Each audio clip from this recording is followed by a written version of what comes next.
There is a particular kind of silence in markets that is not peaceful. It is the silence of a pressure cooker before the valve gives way. And right now, as you sit here reading this, that silence is wrapping itself around one of the oldest, most misunderstood, most consequential metals on the face of this earth: silver. Not gold, which wears its ambitions openly and loudly. Not copper, which makes no pretense about what it is. Silver, that peculiar hybrid of commerce and history, of industry and instinct, is doing something right now that the serious student of markets ignores at considerable personal cost.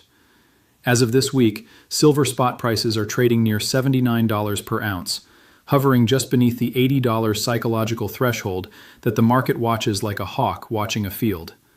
On the surface, that number looks like stability. It reads like normalcy. But here's the thing about surfaces.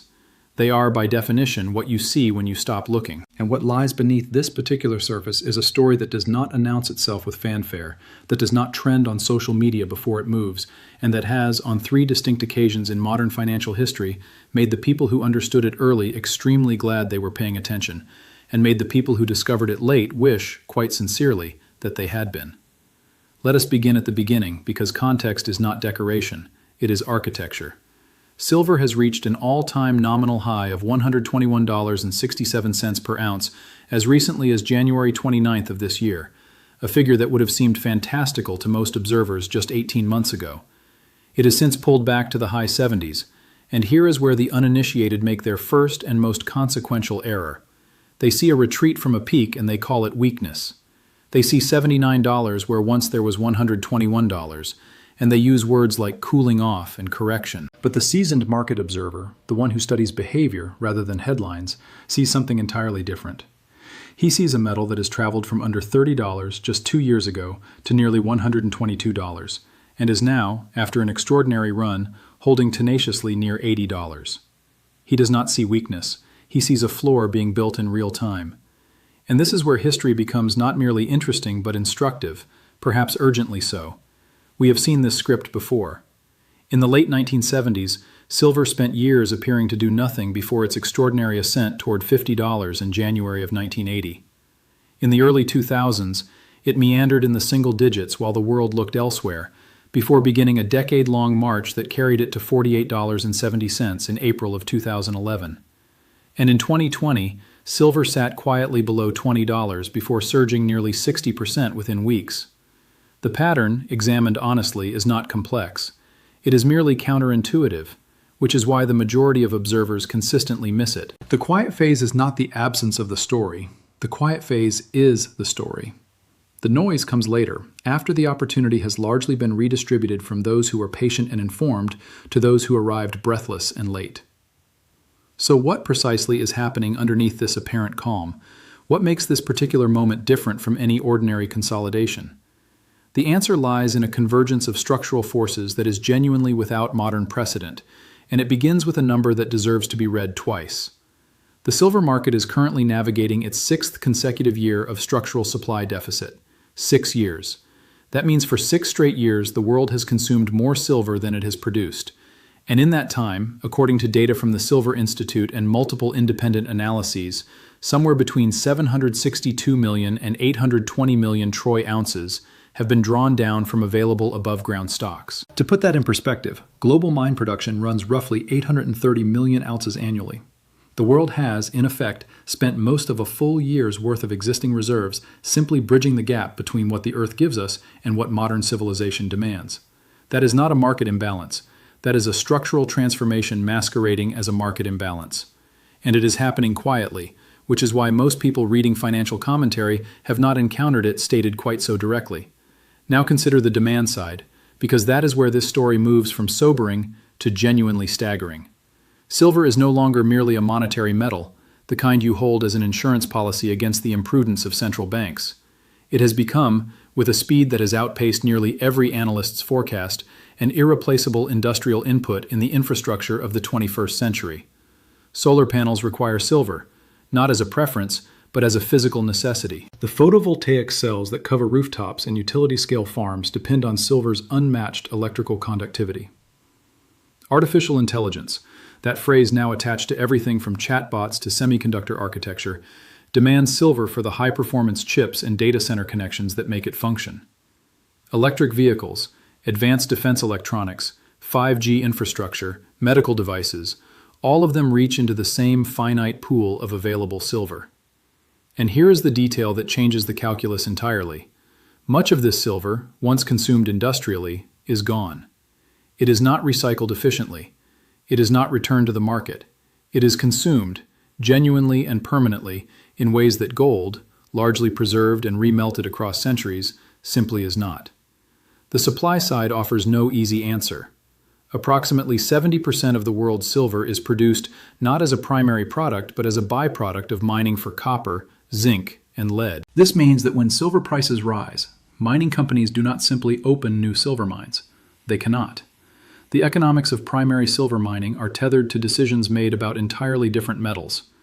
New mines, even when warranted, require a decade or more of permitting, development, and capital deployment. The supply cannot respond to the demand signal with anything approaching the speed that markets require. The result is a gap, a persistent, widening, structurally embedded gap between what the world needs and what the world can produce. And that gap does not close itself through wishful thinking or technical analysis. This is the architecture of the moment you are living through right now, not a rumor, not a theory being promoted by someone with a position to defend, a measurable, documented, ongoing structural reality that has been building for 6 years and shows no credible mechanism for rapid resolution. The question is not whether this matters. The question is whether you understand it before or after the price tells you that you should have. If part one was the foundation, then what follows is the building, and it is, upon honest inspection, something that should command your full and undivided attention.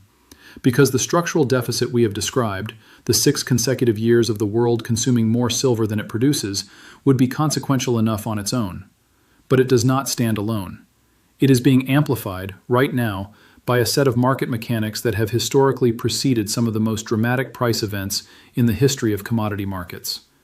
And if you have ever wondered what it feels like to watch history forming in real time, pay very close attention to what is happening inside the COMEX delivery system. Most people who follow silver, and most people who do not, understand the market primarily through its price. That is understandable. Price is visible. Price is quotable. Price is what appears on the screen when you look up a ticker symbol. But price is, in the language of market structure, a lagging indicator. It tells you what has happened. It does not tell you what is happening, and it certainly does not tell you what is about to happen. For that, you need to look at behavior. And the behavior inside the COMEX delivery apparatus is telling a story that the price has not yet finished narrating. Here is the architecture of the problem, stated plainly. COMEX, the primary exchange on which silver futures contracts are traded in America, operates on a system that has functioned for decades on one foundational assumption: that most participants trading paper silver will never actually ask for the metal. They will roll their contracts forward, settle in cash, or simply trade in and out of paper positions without the physical silver ever changing hands. This assumption is not merely operational convenience. It is the structural underpinning of a market in which, at various points, the ratio of paper silver contracts outstanding to actual physical silver available for delivery has reached ratios of 4-to-1, 10-to-1, and, at extreme moments, far beyond that. The system works beautifully, right up until the moment people start asking for the metal. And people have been asking for the metal. In January of this year alone, in a 7-day period that should have generated considerably more mainstream attention than it did, approximately 33 million ounces of silver were physically withdrawn from COMEX for delivery. That represented roughly 26% of the exchange's registered inventory disappearing in a single week. Registered inventory, and this distinction matters enormously, is not all the silver that sits in COMEX warehouses. It is the silver that has been specifically designated, legally committed, available for delivery against outstanding contracts. Eligible silver, the other category, sits in the same warehouses but has not been made available for delivery. When analysts talk about the delivery pool, they mean registered silver, and that pool has been declining, not dramatically, not in a way that triggers alarms in the business press, but steadily, persistently, in a direction that has only one logical terminus if the trend continues. Now layer onto this the fact that China, which controls an estimated 60 to 70% of global silver refining capacity, despite producing only about 13% of mined silver, implemented, as of January 1st of this year, a strategic export licensing regime for refined silver. This is not a tariff. It is not a tax. It is a system under which all silver exports from China now require government approval, with only 44 authorized companies permitted to export at all. Beijing has, in effect, classified silver alongside rare earth elements as a strategic national resource, a designation that tells you everything about how the 21st century's most powerful industrial economy views the metal's future importance. When a nation that dominates global refining capacity restricts the flow of that refined metal to international markets, the effect on Western exchange inventories is not theoretical. It is arithmetical. The supply that once flowed freely to replenish COMEX and LBMA vaults has been bureaucratically constrained. The pool available for delivery shrinks, and a shrinking pool, against a backdrop of rising delivery demand, produces a very specific kind of market stress.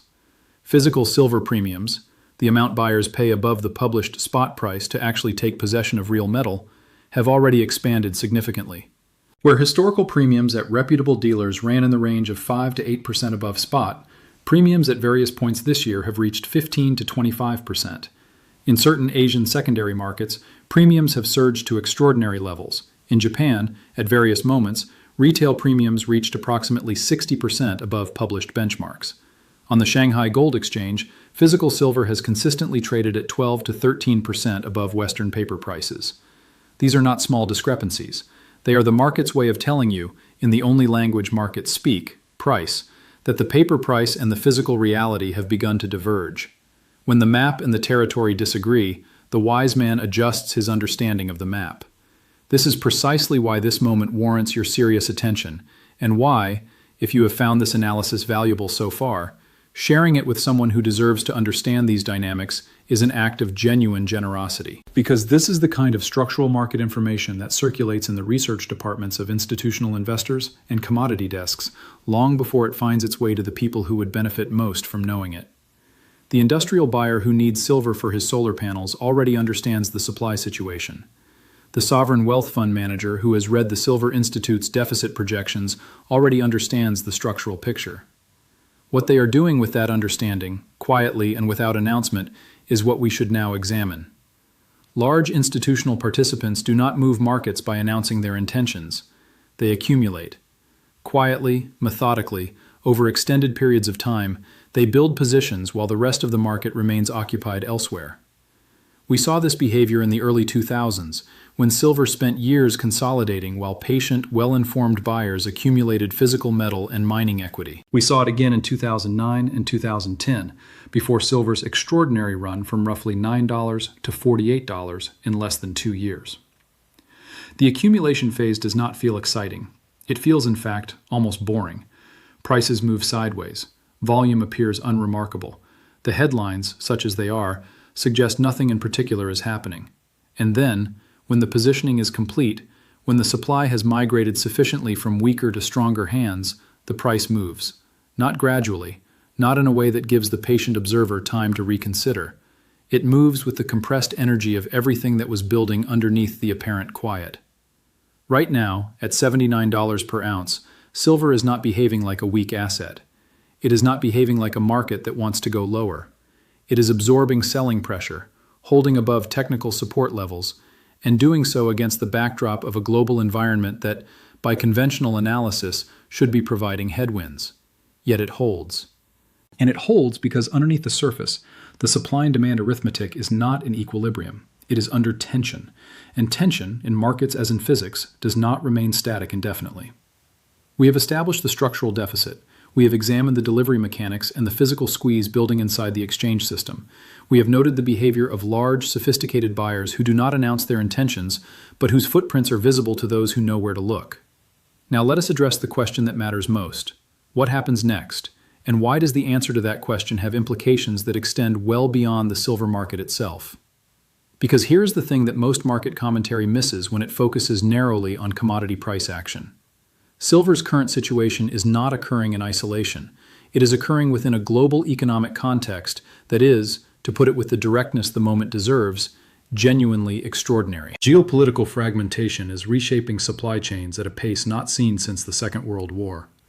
The U.S.-Iran conflict and the ongoing closure of the Strait of Hormuz have introduced energy market volatility that ripples through every input-intensive industrial sector. Tariff regimes have created regional dislocations in precious metals markets so severe that COMEX futures, at various points this year, have traded at premiums to London spot prices, a historic anomaly that has pulled enormous quantities of physical silver across the Atlantic and into American vaults, straining inventories in London, which serves as the world's primary physical silver trading hub.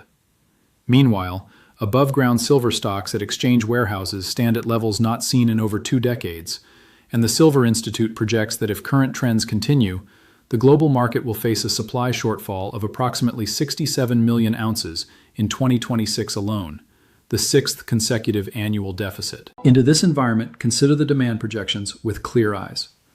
The Silver Institute, together with forecasting firm Metals Focus, projects that since 2021, some 762 million troy ounces have been drawn from available stocks to cover ongoing deficits. HSBC's 2026 Silver Outlook projects that annual supply deficits could reach 200 million ounces by 2030 if current demand trajectories continue and mining supply remains constrained. The gold-silver ratio, which spent years above 80 and spiked as high as 105 earlier this year, has compressed to approximately 61 as silver has outperformed, a tightening that institutional investors interpret as a signal of increasing confidence in silver's structural story. And industrial demand, while forecast to decline marginally this year from its extraordinary 2025 peak, remains anchored in sectors: artificial intelligence infrastructure, data centers, automotive electronics, defense manufacturing, power grid upgrades, that do not reduce their silver consumption in response to price. They pay what the market requires because the alternative is simply not building the infrastructure that the modern economy demands. What triggers the next major move? This is the question that financial commentators love to answer with false precision, and it is the question I intend to answer with appropriate intellectual honesty. Nobody knows. The trigger will not be announced in advance. It will not appear on a schedule. What we can say, and say with considerable confidence, is that the conditions for a significant repricing event are not merely present. They have been building for 6 consecutive years and are now compressing toward a resolution that the arithmetic of supply and demand makes very difficult to avoid indefinitely. The trigger could be a sudden increase in delivery demand on COMEX, pushing the already strained registered inventory toward levels that force the exchange to choose between difficult options. It could be an acceleration of China's export restrictions, further tightening the global supply of refined silver. It could be a visible supply disruption, a mining slowdown, a logistical bottleneck, an unexpected inventory withdrawal that makes the physical scarcity undeniable to participants who have been content to ignore it. It could be a shift in macroeconomic conditions, a weakening dollar, Federal Reserve rate reductions, or an intensification of geopolitical uncertainty that drives investor flows into precious metals and finds silver with a structural story that gold, for all its monetary prestige, cannot match. What we know about the history of silver repricing events is this: they do not provide comfortable entry points. The 1980 spike from $6 to nearly $50 happened faster than most observers could respond. The 2010-2011 run from $9 to $48 moved with a velocity that left the majority of would-be participants scrambling to buy into momentum they had watched build without acting. The January 2026 surge to $121.67, the all-time nominal record, similarly rewarded those who had understood the structural picture before it became obvious to everyone, and punished those who arrived only after the headlines made it undeniable. This is not an argument for recklessness. It is an argument for the kind of informed, deliberate thinking that the current moment rewards. And here is where the global dimension of this story becomes impossible to ignore. Silver is not merely a commodity being repriced by supply and demand. It is a metal that sits, uniquely and consequentially, at the intersection of 3 worlds simultaneously: monetary value, industrial necessity, and increasingly, strategic importance. Gold is primarily monetary. Nations hold it as a reserve asset, as an expression of financial sovereignty. Copper is primarily industrial. Its price tells you about economic activity. Silver is all 3 things at once. And when a world that is simultaneously experiencing financial uncertainty, industrial transformation, and geopolitical realignment reaches for assets that serve multiple functions, it reaches for silver. China has already told you how it views this metal by treating it like a rare earth. Sovereign wealth funds are quietly telling you the same thing through their accumulation behavior. Industrial users are telling you through their willingness to pay 15 to 25% premiums above published spot prices to secure physical metal. The question before you is not whether these forces are real. The data is not ambiguous. The question is whether you process this information now, while silver trades near $79 per ounce, well below its January high of $121.67, and still within reach of its long-term structural story, or whether you process it later, after the next repricing event has already done its work. Markets do not wait for consensus. They do not pause to allow the hesitant to gather their thoughts. They reprice when the structural tension can no longer be absorbed by the available supply of patience and paper, and by every measure available to the careful observer: inventory levels, delivery patterns, premium structures, deficit trajectories, geopolitical shifts, industrial demand curves. That moment of repricing is being prepared by forces that do not require our belief in order to continue operating. There is a pattern in every major silver move in modern history, and it is consistent enough to deserve your respect. First, there is silence. The price does nothing. Headlines say nothing. Conventional wisdom says there is nothing to see.